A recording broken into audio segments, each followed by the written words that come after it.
Hello friends, मैं Ruby. कैसे हैं आप सब? मैं जानती हूँ प्रभु की सुरक्षा में आप सब अच्छे होंगे। फिर से मैं एक कहानी के साथ आपके सामने आई हूँ। प्रभु यीशु मसीह महान परमेश्वर है, ये तो आप सब जानते हैं। वही एकमात्र ऐसे परमेश्वर है जिनका प्रकृति पर अधिकार है और सारी सृष्टि उनके बात को मानती है। ये भी बात को आप जानती हैं। चलिए फ्रेंड, आज कुछ नया सीखते हैं। आज हम जिस घटना को देखेंगे उसमें प्रभु यीशु मसीह पानी पर चले। है ना फ्रेंड्स आश्चर्य की बात। प्रभु यीशु मसीह पानी पर कैसे चले होंगे? वो तो चल सकते हैं ना, क्योंकि वो तो परमेश्वर है, वो सब कुछ कर सकते हैं।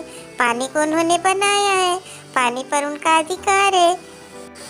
चलिए फ्रेंड, आगे की स्टोरी रानी आंटी बताएंगे। सभी बच्चों को रानी आंटी की ओर से जय मसीह की। आज हम बाइबल में मत्ती रचित सुसमाचार के 14 अध्याय के 22 से 33 तक के वचनों में जो घटना दिया गया उसके विषय में हम देखेंगे। एक दिन की बात है, पूरा दिन प्रचार के कार्य करने के बाद में प्रभु यीशु मसीह अपने चेलों से कहते हैं, आप लोग पहले झील के उस पार चले जाइए। यह शाम का समय था। प्रभु यीशु मसीह अपने चेलों को विदा करके प्रार्थना करने पहाड़ पर चले गए।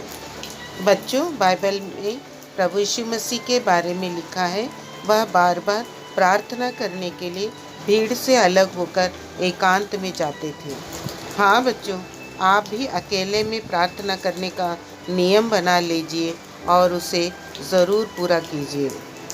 कुछ समय बीतने के बाद यीशु मसीह देखते हैं शिष्यों का नाव डगमगा रहा था, क्योंकि सामने से जो हवा चल रही थी वो बहुत ही तेज थी।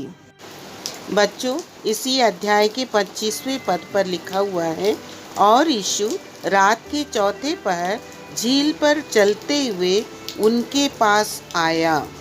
हाँ बच्चों, उनके शिष्य जब मुश्किल में थे तब प्रभु यीशु मसीह पानी पर से चलकर उनके पास पहुंच रहे थे। हाँ बच्चों, प्रभु यीशु मसीह अपने लोगों को कभी भी मुश्किल परिस्थिति में अकेला नहीं छोड़ते। वो हर परिस्थिति में हर समय आकर उपस्थित हो जाते हैं और उस संकट से हमें बचाते भी हैं। जब प्रभु यीशु मसीह पानी से चलकर शिष्यों के पास जा रहे थे तब शिष्यों ने उन्हें नहीं पहचाना। उन्हें दूर से देखकर ये कह रहे थे, कोई भूत आ रहा है। तब प्रभु यीशु मसीह ने कहा, डरो मत, ढाढ़स बांधो, मैं हूँ। हाँ बच्चों, कभी कभी विपरीत परिस्थिति में हम भी घबरा जाते हैं, हमारा विश्वास भी डगमगा जाता है, परंतु प्रभु यीशु मसीह ऐसी परिस्थिति में भी हमें ढाढ़स देते हैं और हमें भी शिष्यों की तरह विश्वास से डगमगाने से बचा लेते हैं।